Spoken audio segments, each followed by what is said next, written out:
Can you notice you're in a natural flow of everything happening?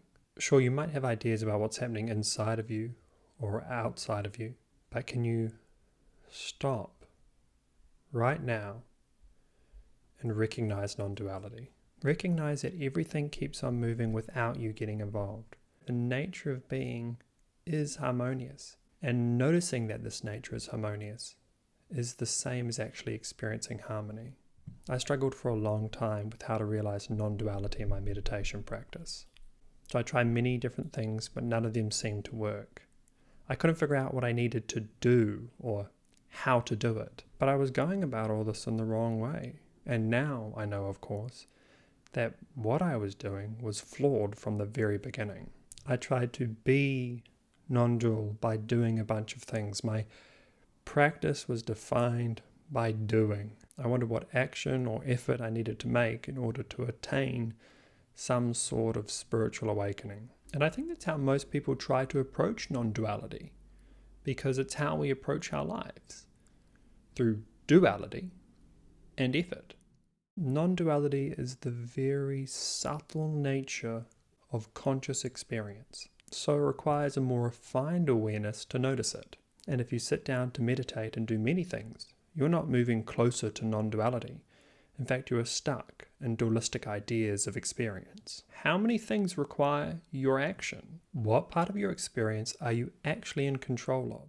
If you sit down to meditate and stop doing, stop trying to listen, or stop trying to control anything, see what happens. What happens to your thoughts if you let go of the sensation of thinking? And what if you extend this investigation to your surroundings, to your outer world? Can you make someone else move with your thoughts? Can you make sound stop? Can you control the wind? The answer is obviously no. And this might be easier to notice when looking at your outer world than the inner, but the truth is you are no more in control of your thoughts than any of these other elements of your experience. And if you stop doing and just sit down, do nothing but notice, you will soon experience that the world goes on without you, that even your thoughts will come and go without any effort or action. Visual objects in your experience happen all on their own. The same can be noticed about sounds. They simply appear and shift without any effort. And the same goes for your body.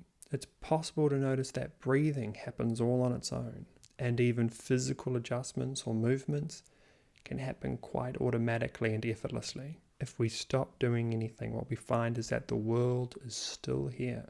And as you sit in this way, the line between what you control with effort and what happens without your involvement can become really blurred, and it can dissolve. And if we can sustain this awareness, it is possible to experience being without the inherent effort of separation. This is true non-duality.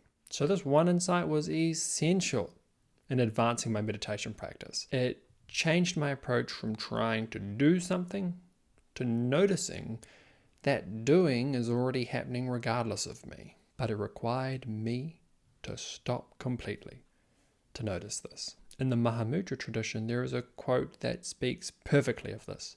Too close to be recognized, too easy to believe. I think sometimes we have this belief ingrained in us over years of practice and our social environments that we can't just rest, that it's not possible to stop, that something bad will happen if we do.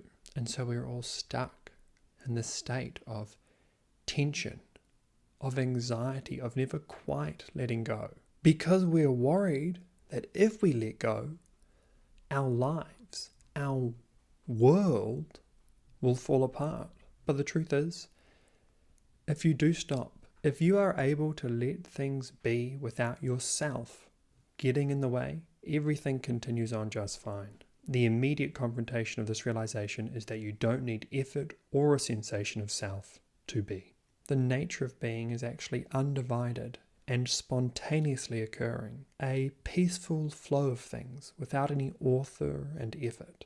Some people think that this is a confronting idea, but it is just the reality of self-transcendence. It wouldn't be self-transcendence if your self was still there to comfortably grasp it. So the reason why recognizing the non-dual nature of being is so imaginably wonderful is because when we have this recognition, we transcend the condition of effortful being. We recognize a freedom and openness.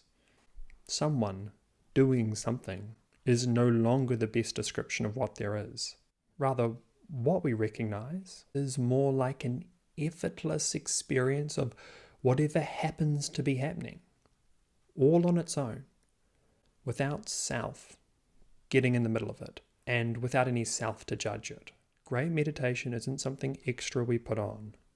It's never about attaining something more. Rather, it is much more about stopping these strong habits that obscure our spacious nature, to recognize the peace and freedom which all along has been and always is intrinsically here. Please remember to like, comment, and subscribe, and I'll see you next week.